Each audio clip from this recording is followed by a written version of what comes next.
Hello વિદ્યાર્થી મિત્રો, એજ્યુકટેકનો ચેનલમાં આપનું સ્વાગત છે। આજે આપણે શીખીશું ધોરણ 4ની પર્યાવરણ વિષયની સ્વાધ્યાયન પોથીનો પાઠ 4 અમૃતાની વાર્તા। સ્વાધ્યાયન પોથીના પાઠ 4ના તમામ પ્રશ્નોના જવાબની અહીં આપણે સમજ મેળવીશું। આ વિડીયોનો હેતુ વિદ્યાર્થીઓ માત્ર સરળતાથી સમજીને લખી શકે તે માટેનો છે। તેથી વિદ્યાર્થી મિત્રો, દરેક પ્રશ્નોના જવાબ વિડીયોમાંથી જોઈને લખવાને બદલે તમારા વિચારો મુજબ જવાબ લખવા પણ જરૂરી છે। તો ચાલો શીખીએ પાઠ 4 અમૃતાની વાર્તા।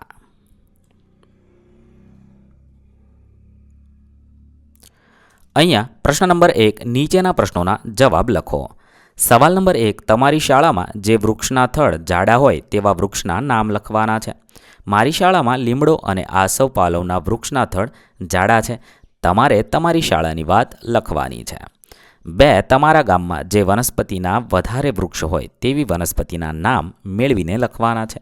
જવાબમાં હું લખીશ, મારા ગામમાં લીમડા, બદામ અને પીપળાના વૃક્ષ વધારે છે। તમારે તમારા ગામની વાત લખવાની છે। 3, તમે વાવ્યું હોય તેવા એકાદ વૃક્ષ કે છોડનું નામ લખવાનું છે। મેં ગુલાબનો છોડ અને આંબાનો રોપડો મારી વાડીમાં વાવ્યો હતો। તમે કયો રોપ વાવ્યો છે તે તમારે લખવાનું છે। પ્રશ્ન નંબર 2, નીચેના પ્રશ્નોના જવાબ લખો। સવાલ નંબર 1, પ્રાણીઓ માટેના આરક્ષિત વિસ્તારને કયા નામથી ઓળખવામાં આવે છે? પ્રાણીઓ માટેના આરક્ષિત વિસ્તારને અભયારણ્યના નામથી ઓળખવામાં આવે છે, જેના નામ આ પ્રમાણે છે: બાલારામ અંબાજી વન્યજીવ અભયારણ્ય જે બનાસકાંઠામાં આવેલું છે, સુરખાબનગર અભયારણ્ય જે કચ્છમાં આવેલું છે, જેસોર રીંછ અભયારણ્ય જે કચ્છમાં આવેલું છે। ત્યારબાદ સવાલ નંબર 2, તમારી નજીક આવેલા પ્રાણીઓ માટેના આરક્ષિત વિસ્તારનું નામ જાણીને લખો। અમારી નજીક આવેલા પ્રાણીઓ માટેના આરક્ષિત વિસ્તારનું નામ બરડા અભયારણ્ય જે પોરબંદરમાં છે તે આવેલું છે। તમારે તમારી નજીક આવેલા વિસ્તારનું નામ લખવાનું છે। 3, ગુજરાતમાં આવેલ રણ વિસ્તારનું નામ શું છે? ગુજરાતમાં આવેલા રણ વિસ્તારનું નામ કચ્છ છે। ત્યારબાદ સવાલ નંબર 4, રણમાં થતી વનસ્પતિ અંગે માહિતી મેળવીને 2-3 વનસ્પતિના નામ આપવાના છે। રણમાં થોર, ખીજડો, બાવળ વગેરે જેવી વનસ્પતિઓ થાય છે। 5, આપણા રાજ્યમાં પ્રાણીઓ જ્યાં ભય વિના રહી શકે તેવા 3 વિસ્તારના નામ લખો। બાલારામ અંબાજી વન્યજીવ અભયારણ્ય જે બનાસકાંઠામાં આવેલું છે, સુરખાબનગર અભયારણ્ય જે કચ્છમાં આવેલું છે, જેસોર રીંછ અભયારણ્ય જે કચ્છમાં આવેલું છે। ત્યારબાદ પ્રશ્ન નંબર 3, નીચે આપેલા ચિત્રો નીચે જુદા જુદા 4 ફળ આપેલા છે, તે વૃક્ષ પર જે ફળ થતું હોય તેના ફરતે વર્તુળ કરવાનું છે। અહીંયા તમે પહેલું ચિત્ર કેળનું જોઈ શકો છો, તેથી આપણે કેળા પર વર્તુળ કરીશું। બીજું ચિત્ર તાડીનું છે, તાડીના ફળ પર વર્તુળ કરીશું। ત્યાર પછી ત્રીજું ચિત્ર છે એ પપૈયાનું છે, તેના પર વર્તુળ કરીશું। ચોથું ચિત્ર દાડમનું છે, તેના પર વર્તુળ કરીશું। આ રીતે જે વૃક્ષનું જે ફળ છે તેની નીચે આપણે વર્તુળ કરવાનું છે। ત્યારબાદ પ્રશ્ન નંબર 4, તમે જોયો હોય તે પૈકી તમને ગમતા કોઈ પણ એક વૃક્ષનું ચિત્ર દોરવાનું છે અથવા ચોંટાડવાનું છે। તેના વિશેની માહિતી એકઠી કરીને નીચેની જગ્યામાં નોંધ કરવાની છે।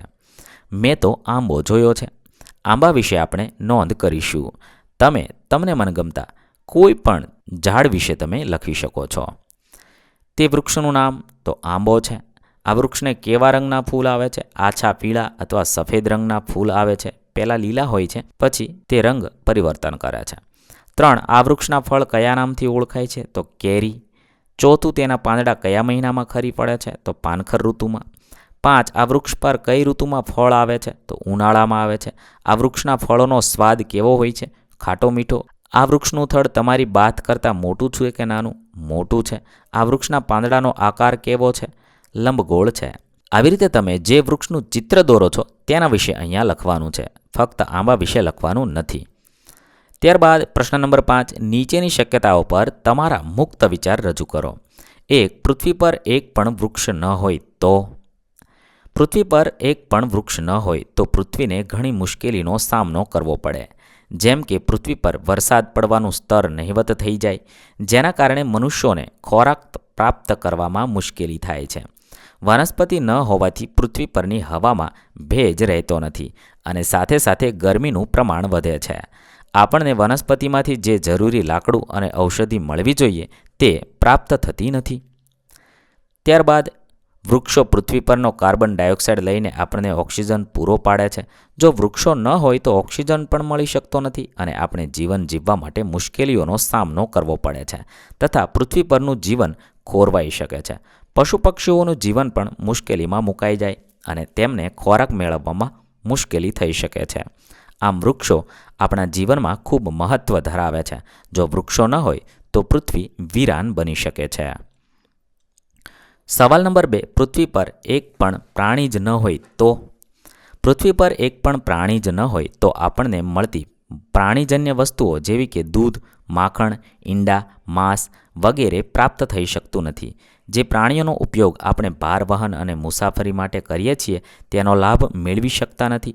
પ્રાણીઓના ઊન અને વાળનો ઉપયોગ આપણે ગરમ કપડાં બનાવવા કરી શકતા નથી, જેના કારણે આપણે ઠંડી સામે રક્ષણ મેળવી શકતા નથી. પ્રાણીઓ એ મનુષ્યના જીવનમાં ખૂબ મહત્ત્વનું સ્થાન ધરાવે છે. જો પશુઓ ન હોય તો આપણે ખેતી પણ કરી શકતા નથી અને ખોરાક પ્રાપ્ત કરવામાં મુશ્કેલી થાય છે અને પૃથ્વી પરની આહાર શ્રેણી ખોરવાય છે. પ્રાણી મનુષ્યને ઘણી બધી વસ્તુઓ કે સેવા પૂરી પાડે છે. જો પ્રાણીઓ ન હોય તો આ બધા લાભ આપણે મેળવી શકતા નથી. આવી રીતે તમે તમારા વિચાર રજૂ કરી શકો છો.